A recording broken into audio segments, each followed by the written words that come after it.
25 اگست 1989 کی صبح پی آئی اے کا فوکر F-27 فرینڈشپ طیارہ گلگت ایئرپورٹ پر لینڈ ہوا تو مسافروں کے اتر جانے کے بعد طیارے کے عملے نے واپسی کی تیاری شروع کر دی، کیونکہ اسی جہاز نے کچھ دیر بعد گلگت سے واپس اسلام آباد آنا تھا۔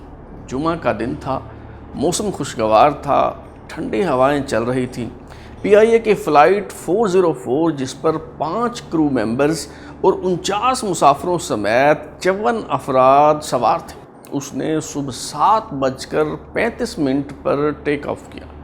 7:40 پر پائلٹ نے معمول کی ریڈیو کال کے ذریعے کنٹرول ٹاور سے رابطہ کیا، مگر پھر یہ جہاز لاپتہ ہو گیا، اور آج 33 سال گزر جانے کے باوجود کسی کو کچھ معلوم نہیں کہ اس جہاز کو زمین کھا گئی یا پھر آسمان نکل گئے۔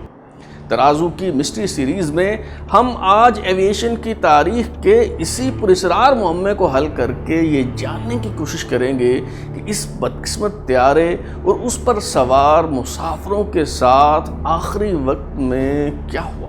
اس سلسلے کی پہلی قسط کے ساتھ میں ہوں بلال غوری اور آپ دیکھ رہے ہیں ترازو۔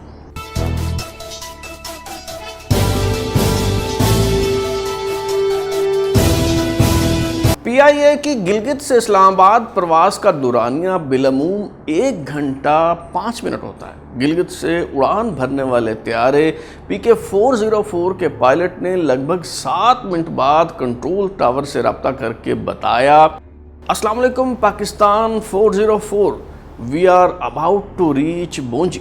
بونجی گلگت کا نواحی قصبہ ہے جہاں سے فوکر فرینڈشپ طیارے نے رابطہ کیا، اور پھر یہ جہاز ریڈار سے غائب ہو گیا۔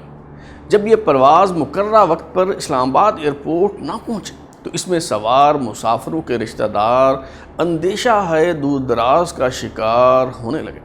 طیارہ لاپتہ ہونے کی خبریں تو اسی روز ہی زیر گردش رہیں، مگر اس بات کی تصدیق اگلے روز 26 اگست کو شائع ہونے والے اخبارات سے ہوئی تو پورے ملک میں تشویش کی لہر دوڑ گئی۔ غیر ملکی اخبارات نے بھی مسافر طیارہ کھو جانے کی خبر نمایاں طور پر شائع کی۔ ہر طرف ایک ہی سوال زیر گردش تھا کہ مسافر طیارہ کہاں چلا گیا؟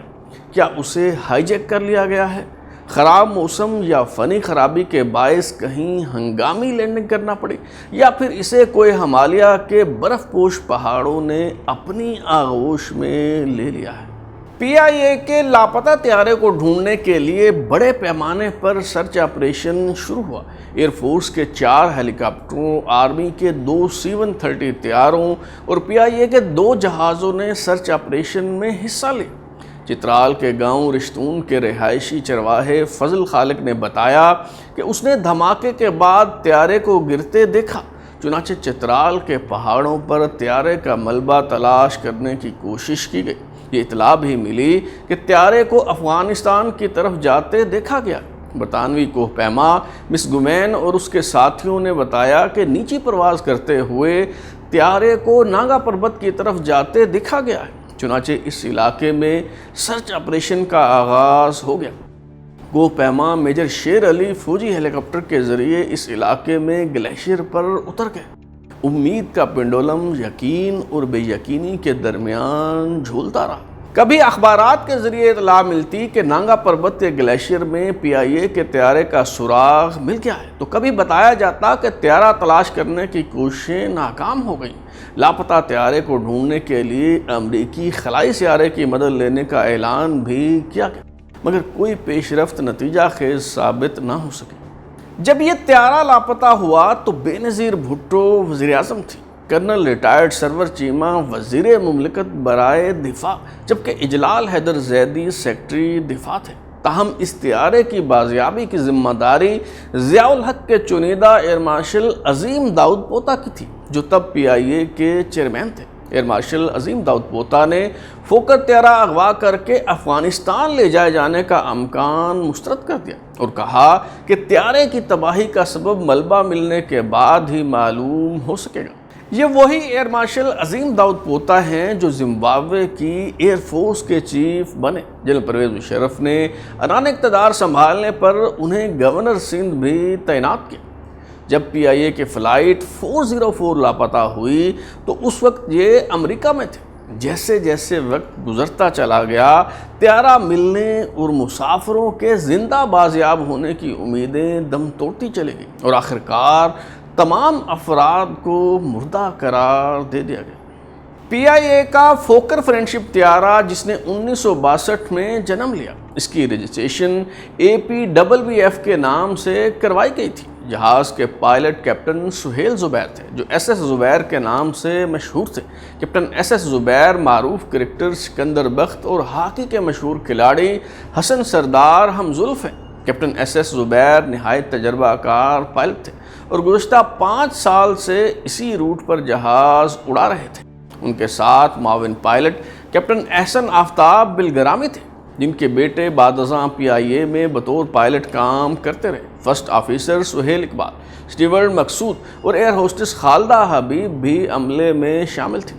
خالدہ حبیب جن کا تعلق ضلع ٹوبا ٹیکسنگ کے علاقہ گھجرا سے تھا، ان کی 2 ماہ بعد شادی ہونے والی تھی، مگر وہ بابل کا گھر چھوڑنے سے پہلے ہی دنیا چھوڑ گئے۔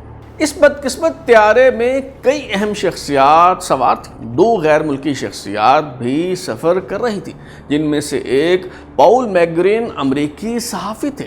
گلگت میں کتاب گھر کے مالک غلام محمد بیگ جو ادبی حلقوں میں جی ایم بیگ کے نام سے مشہور تھے، وہ بھی PK 404 میں موجود تھے۔ لیفٹیننٹ کرنل حامد علی جنہیں پروموشن کے بعد لاہور میں پوسٹنگ ملی، وہ اپنی اہلیہ اور 2 بچوں کے ساتھ سفر کر رہے تھے۔ ایک اور فوجی افسر میجر شاہد نے گلگت ایئرپورٹ سے اپنی شریک حیات رخشندہ اور 2 بچوں 9 سالہ شمائلہ اور 5 سالہ شیراز کو خدا حافظ کہا۔ فلائٹ چھوٹ جانے کے ڈر سے بچوں کو ناشتہ نہ کروایا جا سکا۔ میجر شاہد نے راولپنڈی میں اپنی والدہ یعنی بچوں کی نانی کو ناشتہ بنانے کو کہا۔ وہ ناشتے پر بچوں کا انتظار کرتی رہ گئی مگر وہ کبھی نہ آئے۔ مسعود ملک جن کی شادی کو چند ماہ ہی ہوئے تھے، انہوں نے اپنی نوبیاہتا دلہن اور بہن کو روانہ کیا۔ راولپنڈی میں مقیم مسعود ملک اس دن کو یاد کرتے ہوئے بتاتے ہیں۔ میں غوری صاحب ایسے ہے کہ گلگت میں نارملی جو فلائٹس ہوتی ہیں وہ ارلی مارننگ ہوتی ہیں، اور ایک فلائٹ یہاں سے جاتی ہے وہ 401 بن کے جاتی ہے، جب واپس آتی ہے وہ 402 کہلاتی ہے۔ اس دن 2 فلائٹس تھیں، اور میری بہن کی اور اہلیہ کی جو فلائٹ تھی وہ 2nd فلائٹ کہلاتی ہے، 404 تھی۔ اور یہ ٹیک آف کرنے کے بعد تقریباً 5 سے 7 منٹ کے بعد یہ ناگا پربت کے دامن سے ہو کے گزر رہی ہوتی ہے، رائٹ سائڈ سے آگے چلاس کی طرف۔ تو ٹیک آف کے بعد تقریباً 5 سے 6 منٹ کا تو ویو ایسا ہوتا ہے، اس زمانے میں تو بڑے قریب سے رخصت کیا کرتے تھے ہم لوگ، تو وہ ویلی مڑنے تک طیارہ تقریباً نظر آ رہا ہوتا ہے، اور عادت ہوتی تھی وہاں پہ جو رخصت کرنے والے ہوتے تھے کھڑے دیکھ رہے ہوتے۔ وہاں سے جب وہ ویلی مڑ چکا طیارہ، اس کے بعد جب ہم لوگ گھروں کو آئے تو تھوڑی دیر کے بعد یہ اطلاع آ گئی کہ طیارہ جو ہے وہ مسنگ کا لفظ اس وقت ہے۔ ہم لوگ دوڑتے ہوئے دوبارہ وہاں پہ ایئرپورٹ پہ پہنچے، وہاں پہ افراتفری کافی مچی تھی، لیکن کوئی چیز جو ہے وہ سامنے اس وقت تک نہیں آ رہی تھی۔ لاپتہ ہونے والے جہاز میں 5 شیرخوار بچے بھی تھے۔ ڈپٹی کمشنر اسلام آباد نصیر الدین بھی گلگت سے اسی مسافر طیارے میں آ رہے تھے۔ ان کی اہلیہ شہوار نصیر الدین اور اسلام آباد کالج میں زیر تعلیم طالبہ شمیم سمیت فیملی کے 5 افراد گم ہو جانے والے اس فوکر طیارے پر سوار تھے۔ ایک خاتون جو امید سے تھی اگر ان کے پیٹ میں پل رہے بچے کو شمار کیا جائے تو ڈپٹی کمشنر نصیر الدین کے فیملی کے 6 افراد لقمہ اجل بن گئے۔ ایک سول سرونٹ جو نصیر الدین کے دوست ہیں، ان کے مطابق وہ کار خریدنے کے لیے اپنے ساتھ 95,000 روپے نقد لا رہے تھے، مگر یہ سب خواب ادھورے رہ گئے۔ جب ہم نے ان کے بھتیجے عارف حسین سے رابطہ کیا تو انہوں نے اس دلخراش واقعہ کو یاد کرتے ہوئے بتایا۔ 25 اگست 1989 کی صبح PK 404 یہ بدقسمت طیارہ گلگت سے اسلام آباد کے لیے اس نے اڑان بھرا، اور اس کے تقریباً 9 سے 10 منٹ کے بعد اس کا جو رابطہ ہے وہ منقطع ہو گیا۔ ریڈیو جو ٹاور ہے اس کی ریڈیو کنیکٹیویٹی اس کی ختم ہو گئی، اور اس کے بعد سے 32 سے 33 سال یہ آج ہونے کو ہیں. ہمیں نہیں پتہ کہ ہمارے جو پیارے عزیز اس میں سوار تھے ان کے ساتھ کیا ہوا, وہ کس طرح کے حادثے سے دو چار ہو گئے. لیکن یہ کہ تقریباً 54 افراد اس میں سوار تھے, جس میں 5 کرو ممبرز تھے, اور میرے خاندان کے 6 لوگ اس جہاز پہ سوار تھے, جس میں ایک نومولود کی آمد بھی متوقع تھی. اس حساب سے 6 افراد میرے چاچا چاچی, پھر ان کے ایک میرا چچزاد بھائی, میری چچزاد بہن, ایک نومولود میری پھوپھی, یہ سارے اس جہاز پہ سوار تھے. اس کے علاوہ بھی بہت سارے اہم شخصیات گلگت بلتستان کے اسٹوڈنٹس تھے, پروفیشنلز تھے, وہ جہاز پہ سوار تھے. اور یہاں سے اسلام آباد جاتے ہوئے یہ جہاز کھو گیا, اور اس بدقسمت جہاز میں سوار ہمارے سارے رشتہ دار اور عزیز ہم سے جدا ہو گئے. اور آج 32 یا 33 سال ہونے کو ہیں, ہمیں اس جہاز کے حوالے سے کوئی بھی نہیں پتہ کہ اس کے ساتھ کیا ہوا اور کس طرح کے حادثے سے یہ جہاز دو چار ہوا. اور یہ ایک بھیانک مومنٹ تھا, ایک بھیانک لمحہ تھا, جس میں یہ ایک ٹریجک, ایک بہت ہی ایک خوفناک لمحہ تھا جب ہمیں یہ خبر ملی کہ یہ جہاز کھو گیا ہے. جن کے پیارے اس گمشدہ طیارے کے ساتھ ہی کھو گئے, وہ آخری دیدار کیے بغیر انہیں مردہ تسلیم کرنے کے لیے تیار نہ تھے. ہر روز کوئی نئی خبر یا افواہ سامنے آتی تو امیدوں کے بجھتے چراغ پھر سے روشن ہو جاتے. ایک بار یہ خدشہ بھی ظاہر کیا گیا کہ PIA کا لاپتہ طیارہ مظفر آباد کے قریب گر کر تباہ ہو گیا ہے. راولاکوٹ کے رہائشی جمیل احمد, جن کے ہمشیرہ اور ان کی نند اس بدقسمت طیارے پر سوار تھی, وہ اس کیفیت کو بیان کرتے ہوئے بتاتے ہیں. جی, ہم راولاکوٹ میں رہائش پذیر تھے. میرا تعلق راولاکوٹ سے ہے, اور یہ 25 اگست 1985 جمعہ کا دن تھا جب میں اور میرے ایک ماموں جو ہے نماز جمعہ پڑھنے کے لیے ہم راولاکوٹ شہر کی طرف گئے. تو نماز جمعہ کے بعد ہمیں اطلاع ملی کہ ایسا حادثہ ہو گیا ہے, اور ایک جہاز جس میں میری ہمشیرہ اور ان کی نند سوار تھیں وہ لاپتہ ہو گیا ہے. اس وقت راولاکوٹ اور باقی علاقوں کا کمیونیکیشن کوئی اتنا اچھا نہیں تھا, تو ہمیں ٹیلی فون پہ ذرا دیر سے اطلاع ملی. پھر جب ہم نے ٹیلی ویژن دیکھنا شروع کیا تو ہمیں بہت سارے لوگ ایئرپورٹ پہ کھڑے نظر آئے جو اپنے پیاروں کی تلاش میں وہاں موجود تھے, اور ان کے چہروں پہ ظاہر ہے ہمیں وہ پریشانی کے آثار واضح طور پر نظر آ رہے تھے. تو اس وقت تو ہمیں کچھ امید تھی کہ شاید یہ خبر غلط ہو, یا شاید تھوڑی دیر کے بعد طیارے کا کچھ پتہ چل جائے, لیکن ایسا نہ ہو سکا. اور وقت کے ساتھ ساتھ جو ہے وہ بہرحال اس کو لاپتہ ہی قرار دے دیا گیا. کیفیت کچھ یوں تھی ہم سب کی کہ روز ہم اس انتظار میں تھے کہ شاید کوئی نئی خبر ہمیں ملے. جیسے روز جینے اور روز مرنے والی بات ہوتی ہے, تو والدین کا تو جو حال تھا سو تھا, جیسے وہ رو رو کر ان کی جو کیفیت تھی وہ بیان کے قابل نہیں تھی. ہم خود بھی ایسے ہی تھے. روزانہ ہمیں کوئی نہ کوئی تسلی کسی نہ کسی طرف سے مل جاتی تھی کہ ہو سکتا ہے طیارہ مل جائے, لیکن بدقسمتی سے ایسا نہ ہو سکا. راولاکوٹ کی جو اس وقت کی انتظامیہ تھی, ایک موقع تو ایسا آیا کہ انہوں نے ہمیں بلا کر کہا کہ طیارے کا پتہ چل گیا ہے. جی, لیکن ظاہر ہے وہ خبر غلط تھی, ایسا نہیں ہوا.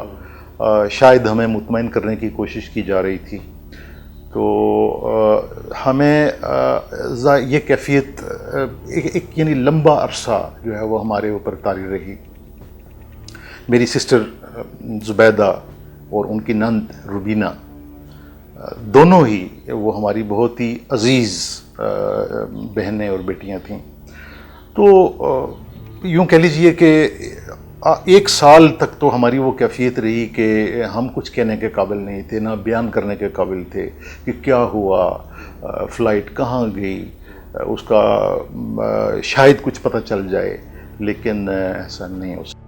بروک یونیورسٹی آف کینیڈا میں جغرافی اور ٹورزم کے professor doctor David bits in دنوں تحقیق کے سلسلے میں گلگت آئے ہوئے تھے. انہوں نے بھی 25 اگست کی صبح 7:36 پر روانہ ہونے والی PIA کی فلائٹ PK 404 میں سیٹ بک کروا رکھی تھی، مگر عین وقت پر ان کے ایک دوست نے پیشکش کی کہ وہ چاہیں تو ان کی جیپ پر بزریا روڈ اسلام آباد روانہ ہو سکتے ہیں، کیونکہ بعض اوقات موسم کی خرابی کے باعث پروازیں منسوخ کر دی جاتی ہیں۔ جب سفر پر روانہ ہونے کے بعد انہیں معلوم ہوا کہ فلائٹ تو بروقت روانہ ہوئی تو تب شاید انہیں کچھ افسوس ہوا، لیکن بعد ازاں پتہ چلا کہ ان کے دوست نے یہ پیشکش کر کے دراصل ان کی جان بچا لی۔ PIA کے لاپتہ طیارے کے ساتھ دراصل ہوا کیا، یہ کھوج لگانے سے پہلے ہم ممکنہ سازشی تھیوریوں کا جائزہ لیتے ہیں۔ ایکسیپٹ اس وقت جو پہلی بات نکلی تھی وہ بھی لائن آف کنٹرول بارڈر کی نکلی تھی، اور وہ بات یہ تھی کہ ہماری آرمی ٹروپس نے کوئی میسج پیچھے اس حوالے سے دیا ہے، لیکن پھر اس کو زیادہ سامنے نہیں آئی وہ بات، تو پھر وہ بات دبتی چلی گئی۔ ہمیں کسی بھی سطح پہ کوئی آفیشیل سٹیٹمنٹ جو ہے وہ نہیں دی گئی، یعنی افواہیں چل رہی تھیں، کوئی کہتا تھا کہ پہاڑوں میں گر کے جو ہے وہ برفانی گلیشیئرز کے نیچے دب چکا ہے، جبکہ ایسا نہیں تھا۔ افواہوں کی حد تک جو ہے وہ ہمیں یہ معلوم ہوا کہ طیارہ جو ہے وہ شاید انڈیا کے حدود میں چلا گیا اور وہاں اسے مار گرایا گیا ہے، لیکن اس کی بھی کسی آفیشیل ذریعے سے کسی نے تصدیق نہیں کی۔ سرکاری سطح پہ اس حوالے سے ہمیں بالکل بھی نہیں بتایا گیا کہ جہاز کے ساتھ کس طرح کا حادثہ پیش آیا تھا، کیونکہ اس حوالے سے کبھی سرٹینٹی آئی نہیں، کوئی حادثہ ہوا تھا، پھر اس کی نوعیت کیسی تھی، جہاز گرا تو پھر کیسے گرا۔ اگرچہ فیملی کی سطح پہ، غیر سرکاری سطح پہ ہمیں بارہا بتایا گیا، ان دنوں میں مجھے یاد ہے کہ جہاز افغانستان پہنچایا گیا ہے، جہاز اغوا کر دیا گیا ہے، اور پھر کہا گیا کہ پل چرخی جیل میں یہ سارے لوگ ہیں اور عنقریب واپس آنے والے ہیں۔ تو یہ ساری باتیں آہستہ آہستہ دم توڑتی گئیں۔ پھر اس کے بعد جو بھی رسومات ہوتے ہیں فوتگی کے بعد، وہ سارے رسومات بھی ہم نے منائے، اور یوں آج تک ہمیں اس حوالے سے بالکل بھی نہیں پتہ، ہمیں نہیں اندازہ کہ اس جہاز کے ساتھ کیا ہوا، اس جہاز میں جو لوگ تھے، ہمارے پیارے تھے، عزیز رشتہ دار تھے، ان کے ساتھ کیا ہوا۔ آج تک ہمیں اس حوالے سے کچھ بھی نہیں پتہ۔ یہ روٹ بہت انٹرسٹنگ روٹ ہے۔ میں نے اپنی زندگی کی پہلی پرواز جو ہے وہ اسی روٹ پہ، اسی ایئر کرافٹ کے اوپر کی تھی۔ میرے فادر آرمی میں تھے، اور اس زمانے میں جو اسپیسیفکلی 1 یا 2 ایئر کرافٹ ہوتے ہیں جو کہ اس روٹ کے اوپر چلائے جاتے ہیں، اسکردو کے لیے چلائے جاتے ہیں، یا چترال کی پروازیں ہیں وہ ان کے اوپر چلائی جاتی ہیں۔ اس زمانے میں فوکر ہوتے تھے، اب ATR ہوتے ہیں۔ 1989 میں، اور یہ اس دور کا بات ہے جب میرے فادر گلگت میں پوسٹڈ تھے، اور اس پرواز کے اندر میرے ایک کلاس فیلو کے پیرنٹس بھی تھے، جو کہ آج تک نہیں پتہ چلا کیا بنا ان کا۔ کہنے کا مقصد یہ ہے کہ یہ اس زمانے کی ایک میری میموری کے اندر بہت ایک ایچڈ قسم کی ہے، کہ یعنی کہ بچپن سے جو میں اس چیز کے بارے میں میرا تجسس بھی ہوتا ہے، لیکن آج تک مجھے اس کے بارے میں کوئی بہت زیادہ انفارمیشن نہیں ملی، کیونکہ ہمارے ہاں بنیادی طور پر جو ایویشن کا ڈیٹا ہے سارا، وہ پبلک میں رکھے جانے کا رواج جو ہے وہ تقریباً آج سے 10-15 سال پہلے شروع کیا گیا تھا۔ اس سے پہلے کی رپورٹس جو ہیں وہ شاید فائلوں میں کہیں پڑی ہوں گی، لیکن پبلک کے پاس دستیاب نہیں ہے۔ تو یہ پرواز 25 اگست 1989 کو روانہ ہوئی تھی۔ اس نے پنڈی پہنچنا تھا، نہیں پہنچ سکی۔ اس کے ساتھ کیا ہوا؟ یہ جو روٹ ہے، اگر اس کو سمجھنے کی کوشش کی جائے تو یہ روٹ مینولی چلایا جاتا ہے۔ بنیادی طور پہ یہ ہوتا ہے کہ اگر آپ نے کبھی گلگت سفر کیا ہے، میں نے ابھی ریسنٹلی بھی کیا ہے، بچپن میں تو کیا تھا لیکن ریسنٹلی میں نے کئی بار کیا، تو جہاز جب ایک اسپیسیفک لیول تک تو اس کا کنٹرول اس کا یعنی کانٹیکٹ ہوتا ہے کنٹرول ٹاور کے ساتھ، لیکن اس کے بعد وہ کچھ جو اسپیس ہے اپنی فلائٹ کی، وہ 2 پہاڑوں کے درمیان میں ٹریول کرتا ہے، دریا کے اوپر یا جو ویلی ہے اس کے اوپر، اور پھر وہ گلگت میں لینڈ کرتا ہے۔ تو اس سارے ایریا میں کوریج جو ہے، اور جو باقی سارے جو ڈیٹا اور جو کمیونیکیشن کے ذرائع ہیں، وہ بہت زیادہ محدود ہیں۔ PIA کا فوکر فرینڈشپ طیارہ لاپتہ ہونے سے متعلق پہلی تھیوری یہ سامنے آئی کہ PK 404 کو ہائی جیک کر کے افغانستان یا پھر چین لے جایا گیا۔ اگر ایسا ہوتا تو ہائی جیکرز کی طرف سے مسافروں کی بازیابی کے عوض مطالبات سامنے آتے، لیکن ایسا نہیں ہوا، اور پھر طیارے میں اتنا ایندھن ہی نہیں تھا کہ اسے کہیں لے جایا جاتا۔ یوں یہ مفروضہ دم توڑ گیا۔ دوسری تھیوری جو بہت مقبول اور قرینہ قیاس معلوم ہوتی ہے، وہ یہ ہے کہ پاکستان کا مسافر طیارہ غلطی سے لائن آف کنٹرول عبور کر کے بھارتی حدود میں داخل ہو گیا اور بھارتی فوج نے اسے مار گرایا۔ اس مفروضے سے متعلق ایویشن کے بعض ماہرین یہ اعتراض کرتے ہیں کہ سویلین اور ملٹری ایئر کرافٹ کا اسکاک کوڈ مختلف ہوتا ہے، لہٰذا ایسے نہیں ہو سکتا کہ بھارتی فوج نے مسافر طیارے کو جنگی جہاز سمجھ کر مار گرایا۔ اگر پی آئی اے کا مسافر طیارہ غلطی سے سرحد پار کر بھی جاتا تو پروٹوکول کے مطابق اسے انڈین ایئر ٹریفک کنٹرول کی طرف سے وارننگ دی جاتی، پائلٹ سے رابطہ کیا جاتا اور جنگی جہاز اس مسافر طیارے کو انٹرسیپٹ کرتے، اپنے حصار میں لے کر کسی نزدیکی ایئرپورٹ پر لینڈ کرنے کو کہتے۔ مگر یہ ممکن نہیں کہ براہ راست اس فوکر طیارے کو نشانہ لے کر مار گرایا گیا، لیکن ان دلائل کو مسترد کرنے کی خاصی معقول وجوہات موجود ہیں۔ پی آئی اے کے زیر استعمال F-27 فوکر طیاروں کے ویدر ریڈار کی کارکردگی بہت اچھی ہے۔ یہی وجہ ہے کہ پاکستان نیوی ان سویلین جہازوں کو متعدد مواقع پر پیٹرولنگ اور سرویلنس سارٹیز کے لیے استعمال کرتی رہی۔ کیسر طفیل جو پاک فضائیہ میں بطور فائٹر پائلٹ خدمات سر انجام دے چکے ہیں، وہ اپنے بلاگ میں پی آئی اے کے فوکر طیارے پاکستان بحریہ کے سپرد کیے جانے کا ذکر کرتے ہیں۔ اسی طرح پاک فوج کے ایک اور ریٹائرڈ افسر میجر جنرل سید علی حامد فرائیڈے ٹائمز کے لیے لکھے گئے مضمون میں بتاتے ہیں کہ 1971 کی جنگ میں پی آئی اے کے فوکر طیاروں کو 59 مرتبہ، جبکہ سول ایویشن اتھارٹی کے جہازوں کو 68 بار اس طرح کے مشن پر بھیجا گیا۔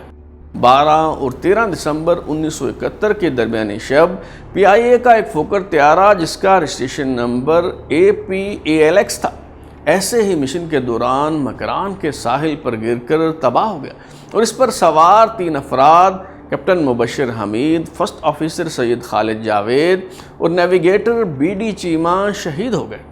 چونکہ ماضی میں پی آئی اے کے فوکر طیاروں کو جاسوسی مشنز کے لیے استعمال کیا جاتا رہا، اس لیے یہ بات بعید از قیاس نہیں کہ بھارتی فوج نے اپنی حدود میں داخل ہونے والے فوکر طیارے کو فوجی طیارہ سمجھ کر مار گرایا۔ کم از کم 2 مواقع پر پاکستان اور بھارت کی طرف سے ایک دوسرے کے سویلین طیاروں کو نشانہ بنایا جا چکا ہے۔ 1965 کی جنگ میں پاک فضائیہ کے F-86 سیبر جنگی جہاز نے 2 انجن والے سویلین بھارتی بیچ ایئر کرافٹ کو مار گرایا۔ اسی طرح 1967 میں بھارتی ایئر فورس کے ہاکر ہنٹر جنگی جہاز نے لاہور فلائنگ کلب کے چھوٹے سویلین جہاز کو مار گرایا۔ ان دونوں واقعات پر ہم اس سیریز میں پھر کبھی تفصیل سے بات کریں گے، لیکن سر دست بتانے کا مقصد یہ ہے کہ جب تناؤ کی فضا اور کشیدگی کا ماحول ہو تو اس طرح کی غلطیاں سرزد ہو جاتی ہیں، اور ان دنوں لائن آف کنٹرول کے اس پار مقبوضہ کشمیر میں بھارتی فوج بہت الرٹ تھی۔ اس کی وجہ یہ تھی کہ 25 اگست 1989 کو PK-404 کے کھو جانے سے چند روز قبل پاک فضائیہ کے گروپ کیپٹن طاہر صدیقی کا جہاز راستہ بھول کر سری نگر جا پہنچا، مگر اسے نشانہ نہیں بنایا گیا اور وہ بحفاظت واپس آ گئے۔ بھارتی فوج نے اسے غفلت قرار دیتے ہوئے اپنی پوری ناردرن کمانڈ تبدیل کر دی تھی۔ تو ممکن ہے کہ اس واقعہ کی وجہ سے بھارتی فوج ضرورت سے زیادہ چوکنا اور حساس ہو اور پی آئی اے کے فوکر طیاروں کو وارننگ دیے بغیر ہی مار گرایا گیا۔ پی آئی اے کی فلائٹ PK-404 کی گمشدگی سے متعلق ہو رہی تحقیقات کے دوران یہ بات سامنے آئی کہ افواج پاکستان کے لائن آف کنٹرول کے قریب کیل سیکٹر میں تعینات 32ویں بریگیڈ کے ایک افسر کیپٹن طارق نے طیارے کو مقبوضہ کشمیر کی طرف جاتے دیکھا۔ مسعود ملک، جن کی اہلیہ اور ہمشیرہ اس جہاز پر سوار تھیں، انہیں یقین ہے کہ پاکستانی حدود میں جہاز کا ملبہ ڈھونڈنے کی کوشش لاحاصل تھی، کیونکہ اس طیارے کو بھارتی فوج نے نشانہ بنایا اور اسے سرحد کے اس پار تلاش کیا جانا چاہیے تھا۔ اس زمانے میں اس کو اتنا کمپریہنسولی کر لیا گیا تھا کہ ایک سٹیج پہ پاکستان ایئر فورس کے ہیلی کاپٹر کے جو پائلٹ تھے بالخصوص انہوں نے یہ کلیم کیا تھا کہ آپ ناگا پروت کے دامن میں کہیں بھی جا کے آپ وہاں پہ ایک انڈا چھوڑ کے آ جائیں اور میں یا میری ٹیم اگر نہ لا سکے تو ہم قصوروار ہیں۔ لیکن میرا بلیو یہ ہے کہ وہ اس ایریے میں اس کا سرچ گو کہ اس وقت ضرورت کے تحت کر رہے تھے، لیکن وہاں پہ اس کا سرچ کرنے کی ضرورت ہی نہیں تھی۔ میں آپ کو بتاتا چلوں کہ اس سے پہلے 1972 میں اور 74 میں 2 کریشز ہوئے تھے، اور وہ کومیلا سے آگے کے وہ اونچے پہاڑ ہیں آپ کے سامنے، لیکن دونوں وقت یہ صورتحال تھی کہ شام کو جو لوکل لوگ تھے وہاں کے رہائشی وہ پہنچ چکے تھے اوپر، اور رات تک وہ ڈیڈ باڈیز لے کے اور زخمیوں کو لے کے واپس آ گئے تھے۔ اور دوسرا نانگا پربت میں ایک فوکر طیارے کو سرچ کرنا، میں جو وہاں کا رہ کر آیا ہوں، لوگوں کے ذہن میں یہ کنسیپٹ تھا کہ شاید برف کے نیچے کہیں دب گیا ہوگا، شاید گلیشیئر کے نیچے کہیں دب گیا ہوگا، ایسی صورتحال نہیں ہے۔ چلتے طیارے کو گلیشیئر کی ذرا سی ٹکر کافی ہوتی ہے اس کے اوپر خچے اڑا دینے کے لیے۔ یہ پہلے دن سے کوششیں بہت ہوتی رہیں، لیکن اس کی ضرورت اس لیے نہیں تھی کہ وہاں پہ وہ طیارہ تھا نہیں، اور فوکر طیارہ اگر اور اس کا کچھ نہ ملے تو کم از کم اس کے لینڈنگ گیئر کے جو راڈز آپ نے دیکھے ہیں اسٹیل کے وہ تو مل جاتے ہیں نا، ٹھیک۔ اور پھر 72 اور 74 کے کریش پوائنٹس، جب بعد میں ہم نے امریکن سیٹلائٹ کی مدد لی تھی تو انہوں نے 72 اور 74 کے جو کریش پوائنٹ تھے وہ اسپاٹ آؤٹ کیے تھے کہ یہاں یہ طیارے کریش ہوئے تھے۔ تو اگر ہمارے طیارے کا ریگج کہیں پہ ہوتا تو لازمی وہ بھی کچھ نہ کچھ تو مل جاتا۔ اس میں دلچسپ بات یہ ہے کہ جب امریکن سیٹلائٹ کی ہم نے مدد حاصل کی اس کو سرچ کرنے کے لیے ایریا کو، تو انڈیا کی طرف سے پابندی آ گئی تھی کہ آپ نے ہماری ٹیریٹری کی سرچ نہیں کرنی، تصویریں نہیں لینی۔ پی آئی اے کا مسافر طیارہ کہاں کھو گیا؟ کیا اسے اب بھی تلاش کیا جا سکتا ہے؟ کیا ایسا ممکن ہے کہ یہ فوکر طیارہ کسی گلیشیئر کی تہہ میں موجود ہو؟ یہ پہیلی سلجھانے کی کوشش جاری ہے۔ باقی تفصیلات معلوم ہو سکیں گی آئندہ قسط میں۔ اگر آپ اپنی رائے دینا چاہتے ہیں یا پھر کوئی تجویز تو ہمارا واٹس ایپ نمبر 033284105337 دستیاب ہے۔ اپنا فیڈ بیک دیں، لائک کریں، سبسکرائب کرنے کے بعد بیل آئکن یعنی گھنٹی دبائیں، اور دیکھتے رہیں ہمارا چینل ترازو۔